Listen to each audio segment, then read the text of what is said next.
Our spotlight video tonight is about Link Joker. We can all name one person who plays this clan, and if you can't, that's probably you.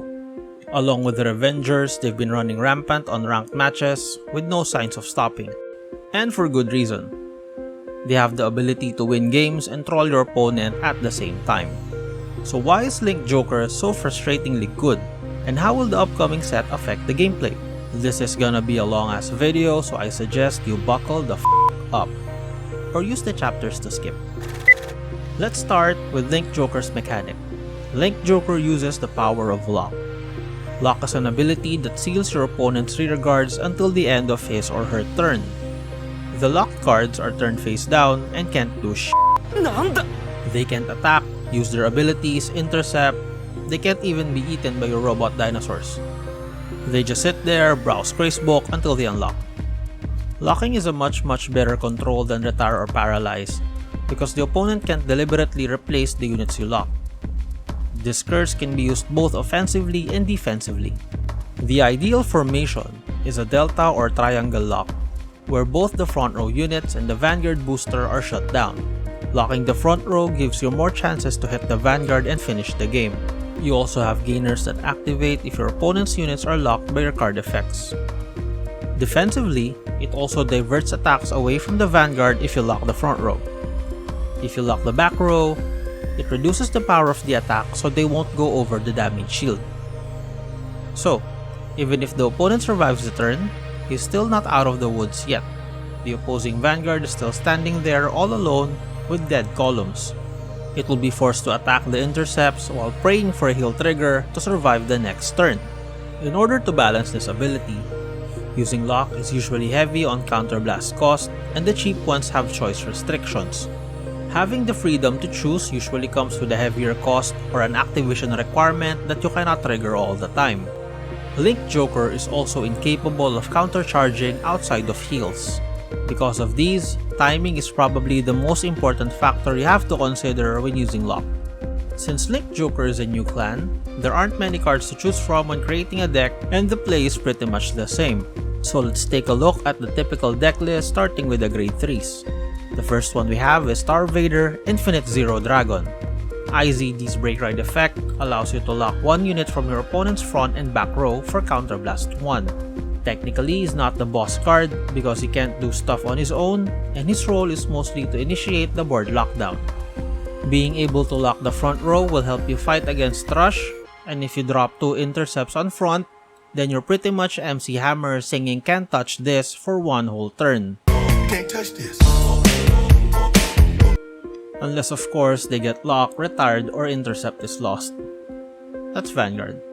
He goes well with any Link Joker boss card and best works with our next grade 3, Star-Vader Nebula Lord Dragon. His limit break is that at the beginning of your battle phase, your front row units get 3000 power for each locked card on your opponent's field. If there are 3 or more units locked, you draw a card.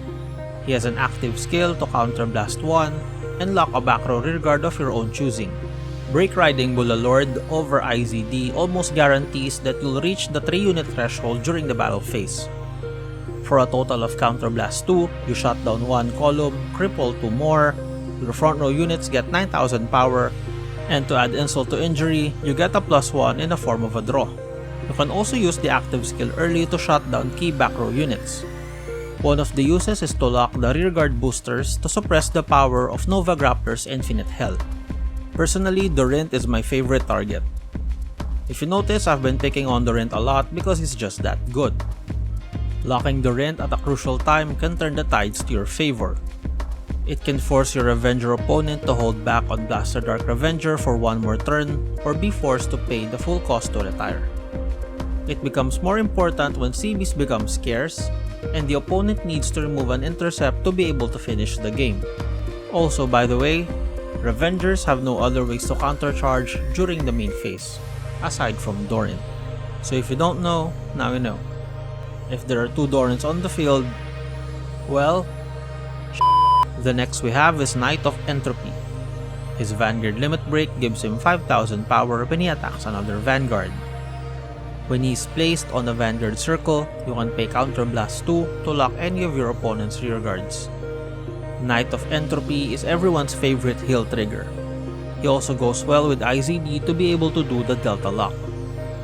And last but not the least, one of my favorite buffs in Zero, Schwarzsfdzxxzcfzfh Dragon. I apologize if I butcher his name, and I can almost guarantee I'll do it again at any point in this video. His limit break is that you can pay Counter Blast 3 and a Persona Blast to lock 3 of your opponent's rear guards. His on-play skill lets you create a Persona for Counter Blast 1. Holy shit! This card has almost never seen the light of day in the TCG, even though she was used by ultra-rare best girl Suiko Tatsunagi. Yeah, that's right. Suiko is the best girl. Despite being unplayable in the TCG, in Vanguard 0, he's totally jacked. It's like he paid off the devs to buff him. Grabbing a Persona is no longer an issue, and the CB3, even though costly, is worth every damage considering you get to lock 3 units. If you have Schwarzschild on the Vanguard circle, he becomes a looming threat that your opponent has to face sooner or later. The opponent will give you that 4th or 5th damage and then be like, f it, let's just get this over with. Not only that, his ride chain is also buffed. So as we move on to the support, we'll start with that. Micro Hole Draco Kid, the grade 0, Gravity Ball Dragon, the grade 1, and Gravity Collapse Dragon, the grade 2. Schwarzschild is your standard 3rd generation ride chain. Riding grade 1 over grade 0 will let you fetch copies of the grade 2 or grade 3. Riding the grade 2 over the grade 1 will trigger a skill. In this case, you get to lock your opponent's rearguard for free. This ability is used to shut down Vanguard boosters so their abilities wouldn't activate. Your opponent has to rely on a trigger check to reach your 10k Vanguard, or have a 10k Vanguard of his own. You can also use this to lock an opponent's front row rearguard if you want to counter rush. There is a rogue strategy of riding Gravity Ball and Mobius Breath. You can use the free locks to shut down one column and gain some power while you try to push the opponent to 4 or 5 damage. And when you do, ride Schwarzschild, Persona Break, Delta Lock the opponent, and win. It's a bit gimmicky and fun, so try it at your own risk. If you also ride another grade 2 that's not part of the ride chain, the grade 1 will activate a skill to help you correct the ride.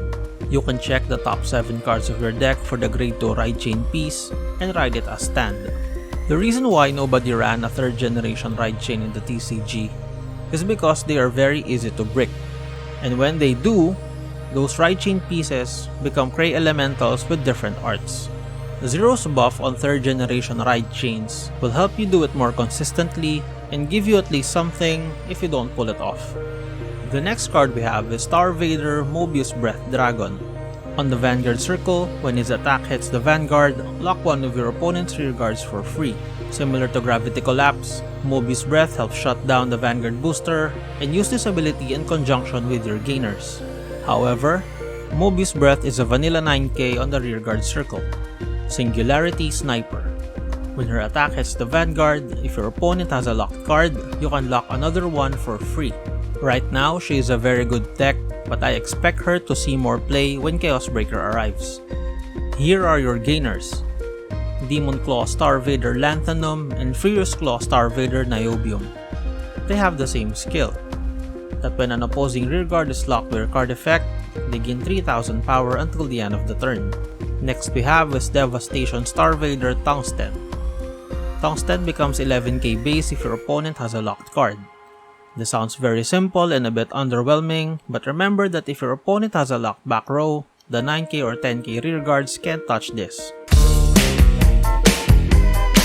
If the opponent decides to drop an 11k base grade 3 just to reach Tungsten, then that's one less intercept to deal with on your next turn. So these are your standard units when facing a Link Joker deck. The starters will just vary. Now, the next wave of support comes in set 14. The estimated release date for Global is April. For anyone not playing Link Joker, April is the month where everything turns to shit. Star-Vaders now separate themselves from the generic Link Joker build by having effects that specify their sub-clan.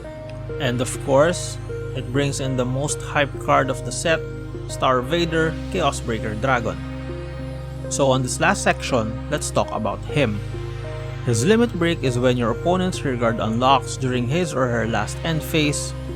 Counterblast 1 to retire that unit, and if that unit was retired, draw a card. He also has an active once per turn skill to lock an opponent's rear guard for the cost of CB1 and discarding 2 cards from your hand. In the Vanguard lore, CBD's nickname is the Jester or the Clown. And by clown, I don't mean Ronald McDonald, I mean Pennywise from It.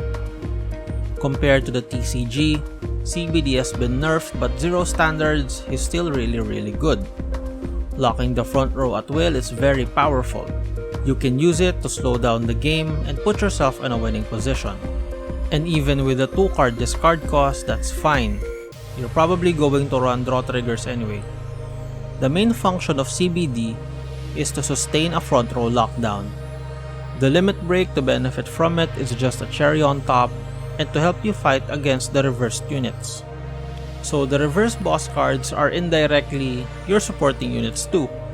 They do you a favor by locking their own rearguards so you won't have to.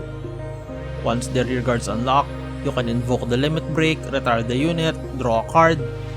That's a total of +2 for Counterblast 1. And when you do this, don't forget to say thanks. Next one we have is Star-Vader Colony Maker. When she's placed on the rearguard circle, if your opponent has a locked card, you can call a grade 1 or less Star-Vader from the deck. Colony Maker further compensates for your discard by fetching your booster similar to Tar 2. You can call gainers and this unit in particular. Prison Gate Star-Vader Palladium.